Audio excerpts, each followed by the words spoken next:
Welcome to రాజనీతి.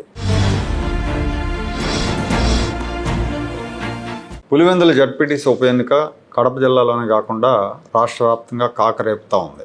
Pulivendula YS కుటుంబానికి అడ్డ వైఎస్ రాజారెడ్డి హయాం నుంచి ఆ పులివెందుల్లో ఈ కుటుంబ ఆధిపత్యం కొనసాగుతోంది.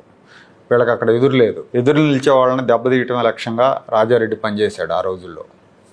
జడ్పీటీసీలు ఏర్పాటైనప్పటి నుంచి పులివెందుల్లో తెలుగుదేశం పార్టీ గెలవాల. ఈ పులివెందుల నియోజకవర్గంలో మిగతా 3 మండలాల్లో 1995లో ఒకసారి గెలిచింది తెలుగుదేశం పార్టీ. ఆ తర్వాత మళ్ళీ గెలవలేదు. అప్పుడు తులసిరెడ్డి గారు జడ్పీ చైర్మన్ అయ్యారు.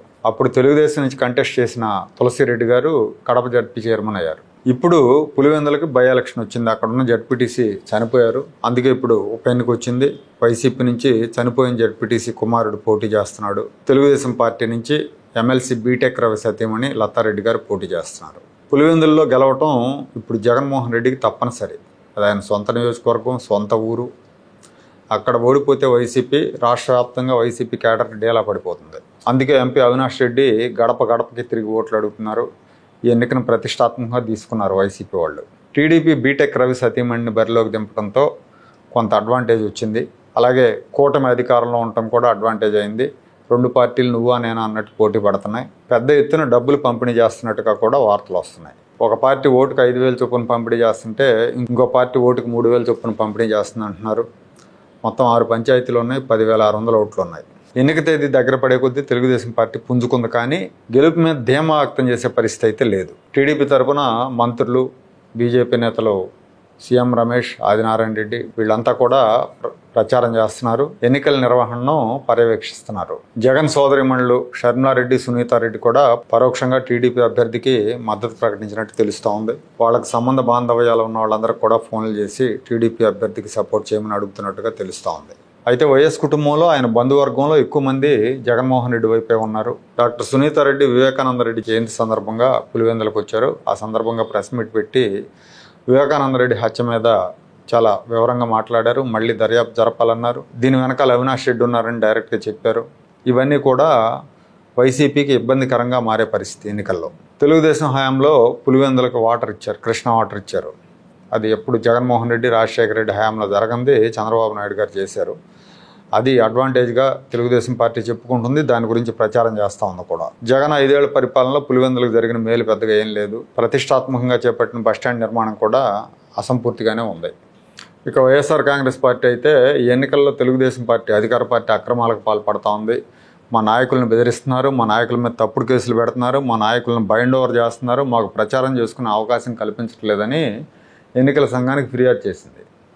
ఎన్నికల సంఘం సరిగా స్పందించలేదని కూడా ఎన్నికల సంఘాన్ని విమర్శిస్తున్నారు వైసీపీ నేతలు. జగన్మోహన్ రెడ్డి గారు అయితే రాష్ట్రంలో ప్రజాస్వామ్యానికి పాత్ర వేశారని ఇంత ట్వీట్లు కూడా పెడుతున్నారు. ఆయన ట్విట్టర్ అకౌంట్లో దీని గురించే చాలా సుదీర్ఘమైన ట్వీట్ ఒకటి పెట్టారు. టీడీపీ గ్యాంగులకు పోలీసులు కొమ్ముగాస్తున్నారు, వైసీపీ కార్యకర్తల మీద దాడులకు పాల్పడుతున్నారు, ఇది ప్రజాస్వామ్యమేనా, ఇవి ఎన్నికలేనా అని ఆయన ఆవేదన వ్యక్తం చేస్తున్నారు. ఆయన హయాంలో జరిగిన స్థానిక సంస్థల ఎన్నికలు, ఉప ఎన్నికలని ఆయన మర్చిపోయి ఉంటారు. కానీ జనం మర్చిపోలేదు. ఆ రోజు ప్రత్యర్థులు నామినేషన్ వేయనివ్వలేదు. నామినేషన్ ఫారాలతో వెళ్లే వాళ్ళని అడ్డుకున్నారు, దాడులు చేశారు, నామినేషన్ ఫారాలు లాక్కుని చించేశారు, పోలీసులతో బెదిరించారు. పోలీసులు ఫోన్లు చేసి మీరు నామినేషన్లు వేస్తే కేసులు పెడతామంటే చాలామంది తప్పుకున్న పరిస్థితులు ఉన్నాయి.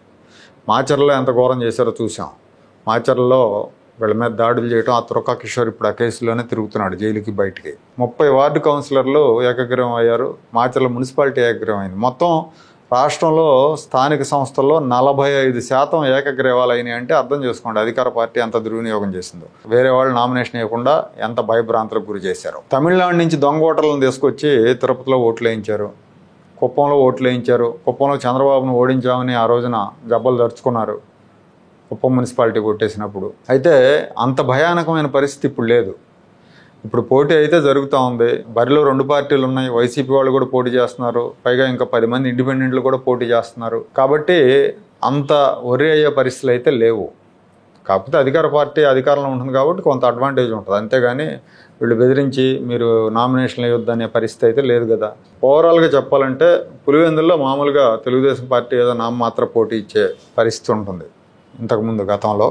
ఇప్పుడు మాత్రం హోరాహోరీగా పోరాడుతున్నారు ఇద్దరు. బీటెక్ రవి అభ్యర్థిత్వం, రవి భారీ అభ్యర్థి కాబట్టి అదొక అడ్వాంటేజ్ టీడీపీకి. అలాగే కూటమి అధికారంలో ఉండటం, ఆదినారాయణ రెడ్డి యాక్టివ్గా ఆ ఎన్నికల్లో పనిచేయటం, ఇవి అడ్వాంటేజెస్ అవుతాయి. అలాగే కాంట్రాక్టర్లకి జగన్మోహన్ రెడ్డి బిల్లులు చెల్లించకపోవటం. జగన్మోహన్ రెడ్డి అధికారంలో ఉన్నప్పుడు చేసిన పనులకి బిల్లులు చెల్లించలేదు. ఈయన ఓడిపోయిన తర్వాత కాంట్రాక్టర్లు అందరూ ఒకసారి పులివెందుల్లో కలిశారు కూడా. అది కూడా ఇప్పుడు ఆ కాంట్రాక్టర్లు కూడా వాళ్ళ ప్రముఖులు వైసీపీకి వ్యతిరేకంగా పనిచేస్తున్నట్టు తెలుస్తూ ఉంది. ఇవన్నీ కూడా టీడీపీకి అడ్వాంటేజ్. వైసీపీ విషయానికి వస్తే వైఎస్ కుటుంబానికి తరతరాలుగా ఉన్న పట్టు, ఆ వైఎస్ కుటుంబ సెంటిమెంటు, టీడీపీ నేతలు చేస్తున్న హడావుడి, ఈ హడావుడి కారణంగా కొంత వైసీపీ వైపు సింపతి పెరుగుతుంది అంటున్నారు. ఇవి వైసీపీకి అడ్వాంటేజ్గా చెప్తున్నారు. ఇక అదే ఉమ్మడి కడప జిల్లాలో ఇప్పుడు రాయచోటి జిల్లా, అక్కడ ఒంటిమిట్ట జడ్పీటీసీ ఎన్నిక కూడా జరుగుతూ ఉంది. అది కూడా బై ఎలక్షన్. అక్కడ టీడీపీకి అడ్వాంటేజ్ ఉందని చెప్తున్నారు. టీడీపీ లేట్గా అభ్యర్థిని అనౌన్స్ చేయడం, టీడీపీ నేతల మధ్య సమన్వయం లేకపోవడంతో మొదట్లో కొంచెం వీక్ అనిపించినా ఎన్నికల తేదీ దగ్గర పడే కొద్దీ టీడీపీ పుంజుకుంది. ఇక్కడ టీడీపీ గెలిచే అవకాశాలు ఉన్నాయని చెప్తున్నారు.